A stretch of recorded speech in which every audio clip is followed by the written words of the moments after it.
There's a war happening right now. Bombs, missiles, ground troops being deployed, and somewhere inside that chaos, someone is hoping you're too distracted to ask a simple question.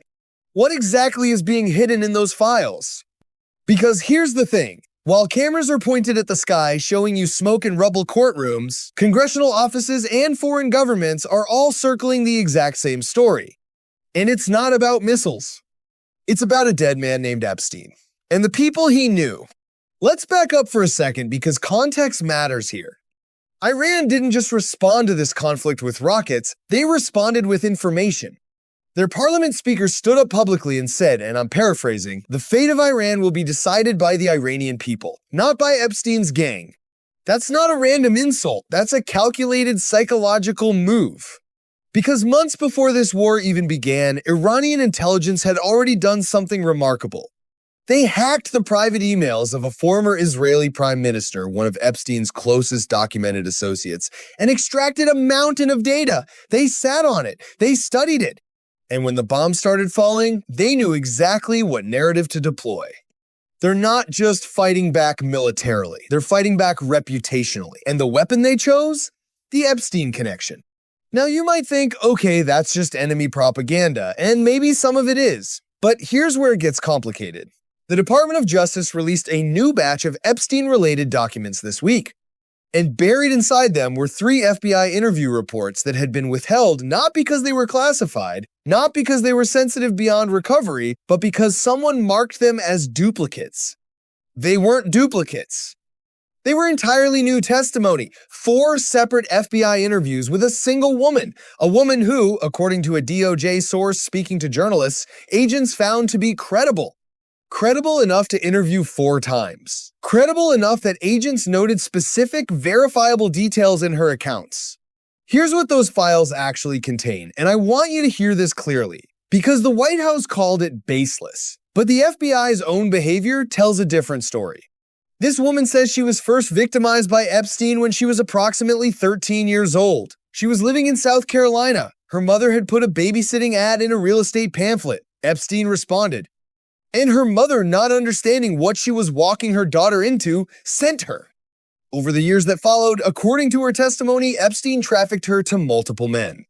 One of those men, she says, was Donald Trump. She describes being transported, either flown or driven from South Carolina to New York or New Jersey. She was between 13 and 15. She says she was brought into a very tall building, left alone in a room, and what she alleges happened in that room is deeply disturbing. She says Trump made a comment about teaching her how little girls are supposed to be before assaulting her.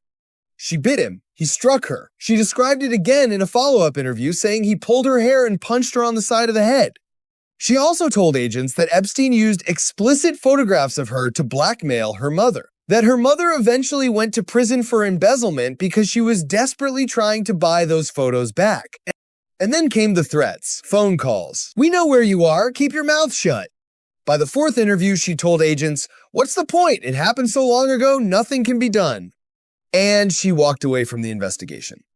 Now here's what you need to understand. What was just released, that's not the full picture. Investigators and oversight officials say at least 37 pages from this woman's account alone are still being withheld. Not just the formal interview summaries, but the handwritten notes, the working documents, the internal communications from agents who interviewed her.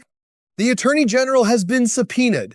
The Commerce Secretary, who has his own documented relationship with Epstein, has been subpoenaed. The fact that we were able to win a subpoena to get the Attorney General of Donald Trump in front of us is huge. And I want to thank the entire committee, all of our members of Oversight Democrats that were united. We were able to pull over a handful of Republicans to join us to subpoena the Attorney General specifically on the Epstein file. So all of these questions that we have around the documents, why 50% of the files are still missing, and this broader investigation, that hearing is going to be critical, and we look forward to it. A date has not been set. We're hopeful it's set soon. Same with Howard Lutnick, someone that's been lying through his teeth about his relationship with Jeffrey Epstein, and of course is now the Commerce Secretary to Donald Trump. How convenient. So those 2 depositions have not been set, but we expect them to have dates hopefully in the next week.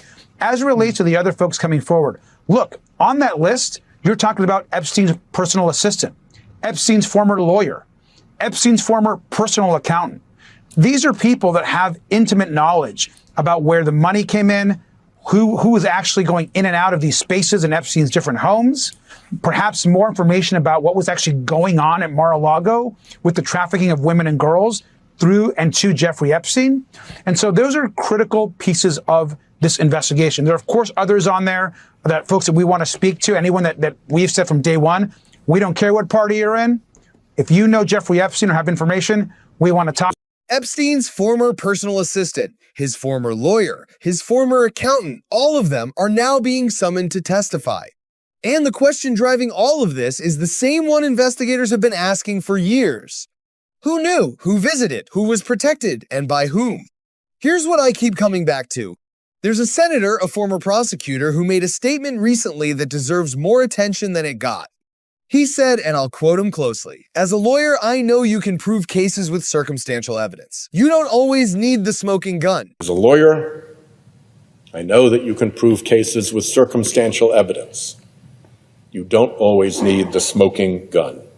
What we do know is that a significant number of powerful men, our current president, some of his cabinet secretaries, tech billionaires like Elon Musk, Bill Gates, and others, were very mixed up with Epstein at different times.